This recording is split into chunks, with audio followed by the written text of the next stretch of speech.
and I'm scared. And the Darkling keeps getting more evil, and he's a toxico. But we'll talk more about that later.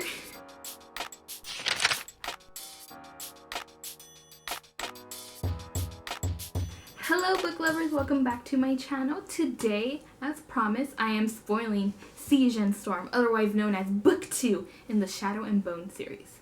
Last we left off, Mal and Alina had just fled the Darkling and have run away together and started lives of their own. And currently in the beginning of Siege and Storm, we see them doing well. They both work part-time jobs and they both are happy living in a shitty motel. But you know what? That's just love, baby. So who's waiting for Alina and Mal in their shitty dorm? Well, none other than everyone's favorite bad boy, the Darkling. The Darkling has come to gloat. He's escaped the fold and he's also gotten himself a new scary power. And he also has a scar on his face now, which Alina's like, interesting. I'm having a hard time separating Alina's feelings for the Darkling in this whole series, but we shall see. Anyways, so the Darkling shows off his new powers, and turns out he can now summon the Nichivoyo. I think that's how you... Hold on, I wrote it phonetically in my notes. So the Darkling summons the Nichivoya, which is basically a light version of his flesh-eating monsters that he created on the fold.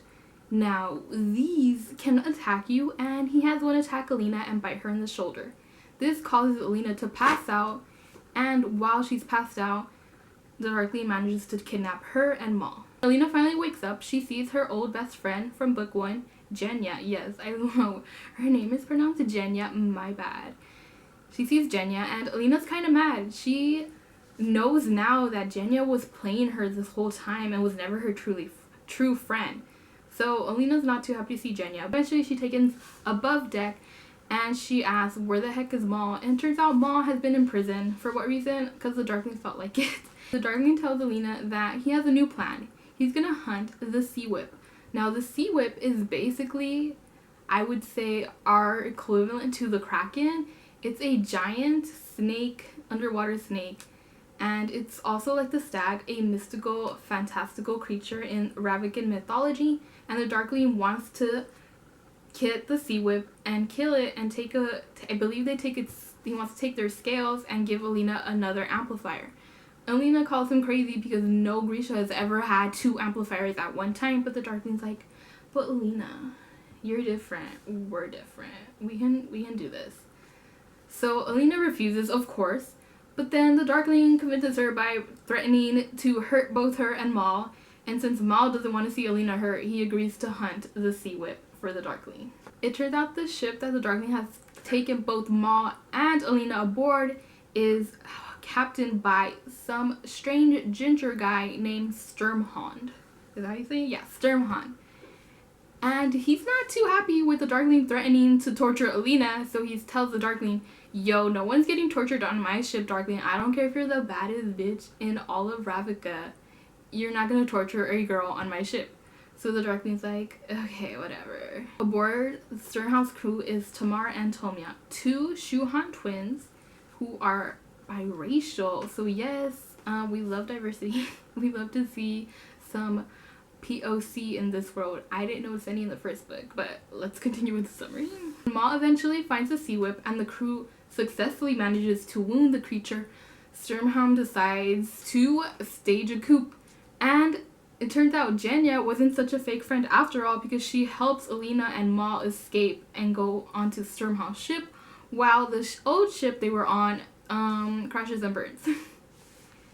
So Sturmhond then gets the Sea Whip and he tells Alina, I heard that you're the one that's supposed to make the kill, so here you go.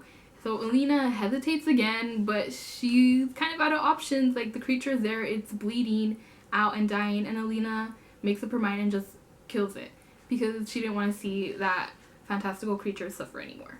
So there's a Grisha on board Sternhound's ship that is able to forge the Sea Whip skills into a bracelet for Alina, and there you go, a girl has her second amplifier. We have 2 biracial twins aboard Sternhound's ship, known as Tamar and Toya, and they're pretty badass. Like, They kick ass. So naturally, Alina and Maul bond with them. And once Sternhound sees how powerful Alina is, well, she's a sun summoner after all, he gets it in his mind that they're gonna go cross the fold and take out some of those creepy shadow demon people that Darkling made. Now, Alina is totally against this, but it's too late for her to back out now because the ship is already on its way. And how is the ship on its way? Oh, that's right. Sternhound somehow knows how to make his ships fly across the sky like freaking Peter Pan. So there's a few casualties when Sternhound decides to fly his ship across the fold, and Alina ends up having to save their butts by summoning light. Doing this, she ends up seeing the Darkling in front of her and on the ship. So Alina naturally gets very scared and hesitates, which then causes one of the crew members to be injured. Now, they luckily get out of the fold and end up crash landing into a lake, and Sternhound's boat sinks. Now, Alina is kind of mad, but she's also still a little shaken up that she saw the Darkling with her eyes, and it appears like no one else saw him but her. After Sternhound's ship crashes and sinks into the lake, they end up surrounded by the Ravikan army, and Alina notices that Sternhound's face is literally melting off, and she makes the connection that he was using our heart render to accentuate and change up his features. Now, the captain of the soldiers that are surrounding them right now realizes that this is not just some regular pirate. It's actually the Prince of Ravika, aka Prince Nikolai, who at this point in time has been overseas studying and learning how to build ships, or so the story goes. So Alina realizes that Sternhound is actually the prince, and this pisses her off, so she punches him. Nikolai asks Alina to march with him across Ravika all the way till they get to the palace, so that Alina and him can inspire hope in the people, and the people can see that the summoner is alive and well. And if the people decide to assume that Nikolai is going to marry Alina, that's even better for his image, apparently. Alina doesn't like that Nikolai is giving people false hope, because people at this point in the story are calling her a saint, and Alina is really just a Grisha who has this very unique power. So then Alina ends up cutting a deal with him. Once they get to the palace, she won't marry him. However, Alina wants to command the second army, which was the Darkling's old position, which basically means she would be in control of all the Grisha in that, I don't guess battalion would be the correct word. She would basically command the Grisha part of the army. Nikolai, of course, agrees to this, and they finally end up at the palace. Alina walks over to the little palace, so Alina ends up seeing new friends and old haters, one including Zoya, who in the first novel, when she got to duel Alina, she broke her ribs. And Alina was in a lot of pain, so Alina remembers that, but what can Zoya do to her now? She's literally the commander of their army. At the little palace, Alina tells all the Grisha there that they have to work together. Now, as I mentioned in my previous video, there are Grisha who do many things. So there are the ones who control the tides, there's the ones who control wind, and there's some who can change your features. Now, they kind of have their own cliques at the little palace, and Alina's like, no more of that. You're all gonna have to learn to fight together. To defeat the Darkling, we need everyone's help and cooperation. So they're all kind of mad and grumpy about it, and Alina is not having any of it, and she storms off. All the Grisha end up liking to work together, and they totally forget about all the cliques they had and all the beef they had with each other. The palace, Alina continues to see the Darkling, and she realizes that it's only her that can see him, and that the Darkling is able to touch her through whatever vision it is she's having. And Alina is panicking because she thinks that she is losing her mind. But girl, she's not. He's actually there, and he's actually just messing with her as per usual. She sees the Darkling a lot, and in one particular scene, Ma and Alina have their first alone time together, and Ma's about to kiss her, but then Alina sees the Darkling over his shoulder, and she freaks out. So Ma is hurt by this and thinks that it's just Alina's cruel way of telling him that she doesn't want to date him anymore, because now She has a taste of power. She's different. She can command the army. She has a prince who's willing to marry her and make her queen. So Maul's feeling insecure. And Alina doesn't help matters by not telling Maul that she can see their enemy. After a nasty fight with Maul, Alina ends up wandering out of the little palace, through town and outside of town, where people have set up camps to basically worship Alina. As I mentioned earlier, when Nikolai and Alina were marching across Ravnica in their whole PR stunt, Alina ended up gaining a lot of people following her. And by that I mean people were worshipping her, calling her a saint, the saint of Ravnica. So they followed her all the way to the capital. So Alina's going over there just to see what's up. It's trouble because Alina thinks that she can be anonymous and just freely walk through the people. However, some of the pilgrims realize, oh, this is the Sun Summoner. This is the Saint of Ravnica. And they start ripping apart her clothes and her hair once they realize it's her. However, the twins, Tamara and Toya, come to her rescue and get her out of there. Now, when they get back to the little palace, they confront Maul. Maul was the one who was supposed to be watching Alina and making sure she didn't do crazy stuff, didn't do stupid stuff like this. When Alina realized that she knows where the third amplifier is. Earlier in the story, Alina had gotten back her book of saints that the Apparat had given her in the first novel. And it's basically a fairy tale story where all the saints of Ravnica are listed and what they did, all their folk tales and stories and pictures of them.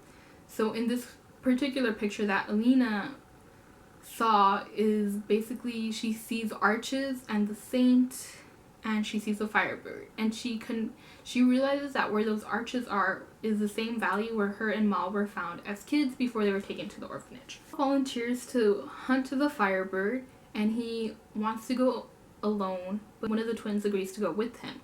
Alina's hurt by this because she can feel Maul distancing herself more and more from herself.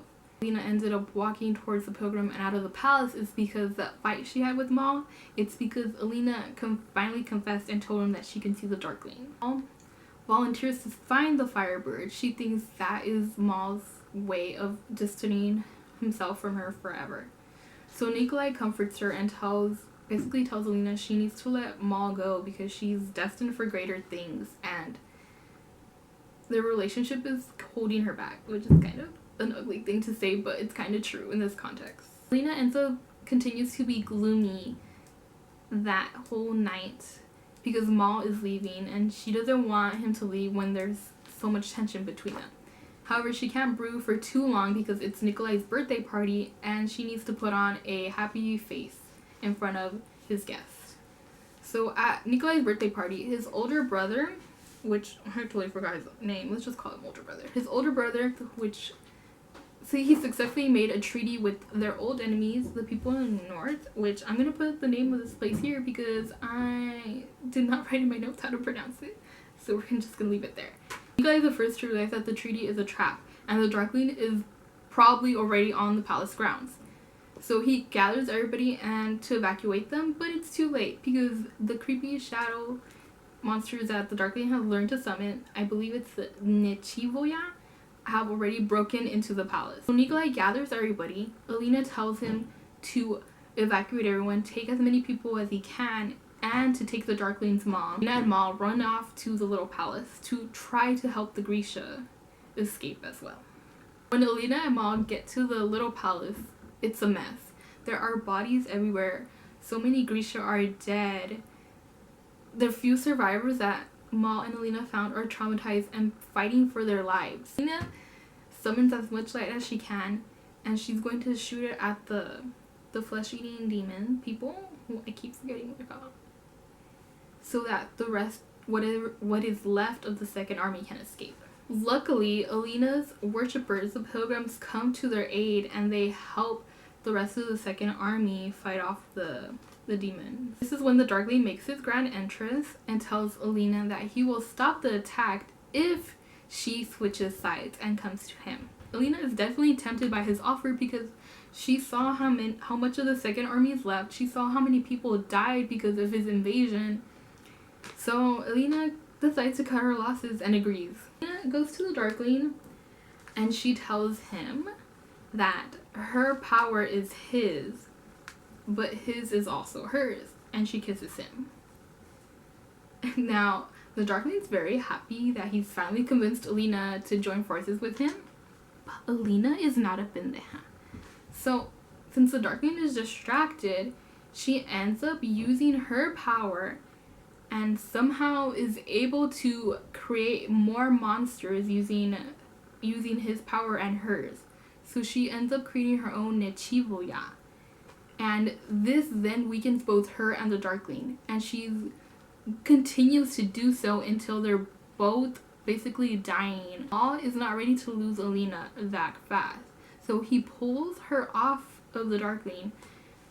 And Alina, with whatever power she has, makes the roof collapse of the little church that they're in, basically trapping the Darkling once again. When Alina wakes up, she realizes that she's being carried by her followers through an underground tunnel that leads to the Apparat's White Cathedral, where the creepy priest has basically been hiding this whole time. Alina also realizes that Tamar and Toya are part of the Sun Summoner cult, and she's not happy that who she considered to be friends are basically just worshiping her and only got close to her because they think she's a saint and is going to save Ravika. So she confronts them to let them continue to be her bodyguards, but they have to remain loyal to her and only her.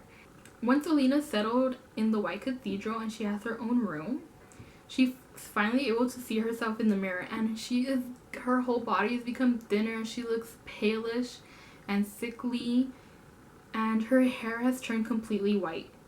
And she also realizes that she can no longer call the light to her because she's underground. She also knows deep down that the Darkling's still alive. And that's how book 2 ends. Roll credits. So here are my thoughts. The writing of this novel is definitely better than the first one. I feel like Liverdugo definitely found her voice by this point. Alina's love interests are still kind of boring to me, unfortunately. I'm not too crazy about Nikolai, even though he's way more interesting than Maul. And he's a prince. But the thing with Nikolai is he also wants to use Alina like the Darkling wants to use her. So I guess in that sense, Maul is kind of the best choice. Alina's growth in this novel is by far my favorite part. In the first novel, Alina's naive and she doesn't really believe in herself. In this novel, she's still insecure, but like not so much about herself. She's more insecure about her relationship with Maul, because she can see that they're drifting apart. But I can't blame Alina for not feeling insecure anymore. She literally has 3 dudes after her. The Prince of Darkness himself, the actual Prince of Ravaka, and her old best friend Maul. Hopes and dreams for this novel was for Alina to become a bad bitch, and that's exactly what happened. She becomes a leader. She becomes stronger with her powers. She almost successfully kills the Darkling, and she has a literal prince behind her. She's literally this close to become queen. Although if we think about it, the Darkling also offered to make her queen, and she turned him down. And she also turned Nikolai down in this instance. So I don't know, if I was Alina, I would have taken the offer by now. Just saying. Having white hair is super iconic. Like, I'm just thinking about it. Like, I'm not gonna do it. I'm not gonna dye my hair white. I'm just thinking about it. Okay. My feelings for the Darkling, have they changed since book 1? Honestly, I don't know what... I'm still trying to figure out the Darkling. Alina realizes that he was manipulating her in book 1. And in this novel, we see her manipulating him in the last scene when she kisses him to distract him and use their combined powers to kill each other. I thought that was super cool and super interesting, and I know I wasn't tripping when I said they have an interesting dynamic. The bond that Alina has with the Darkling is also super interesting and was very reminiscent between the bond that Rey and Kylo has in Star Wars. I don't know if Disney just went plook and took inspiration from it, but well, there goes my phone. I don't know if Disney just took inspiration from it, but I definitely think it's interesting. I will say this though, the one thing I wanted to see between Alina and the Darkling's bond was Alina learning more about the Darkling, why exactly he is the way he is. and like maybe not sympathizing with him, but I think we're all curious to know why the Darkling is so evil and why he thinks the way he does. Oh, something I forgot to mention in my summary, the Darkling literally mutilates both Genya and his mom. He ends up blinding his mom for betraying him in the first novel and telling Alina to run from him. He basically mutilates Genya and scars her whole body when he realizes that she helped Maul and Alina escape. I didn't see a point to the Darkling and Alina's bond besides driving a wedge between her and Maul. I feel as if the bond had showed at least the Darkling expressing just a little ounce of humanity and regret to what he did to his mother would have been a more interesting route to take. But as it was written, it doesn't really show us much besides the Darkling being creepy. Now listen. Saint Alina, Queen Alina. Alina doesn't want any of these titles, but honestly, if I was her, I would just cut my losses, go to the Darkling, pretend to be on his side, gain his trust, and then betray him when the time is right. But that's just me. Until my next review, I'm going to spoil Ruin and Rising, which is the last book in the series, and I'm a little nervous because I'm currently reading it and I do not want to finish it. One, I don't want the series to end, and two, it's just getting darker and darker, and I'm a little scared. Anyways, so that's gonna be it for today. Until my next video, I shall be living in Libros or doing DIYs. Haven't planned out my next week yet. So that's gonna be it for me today. Bye.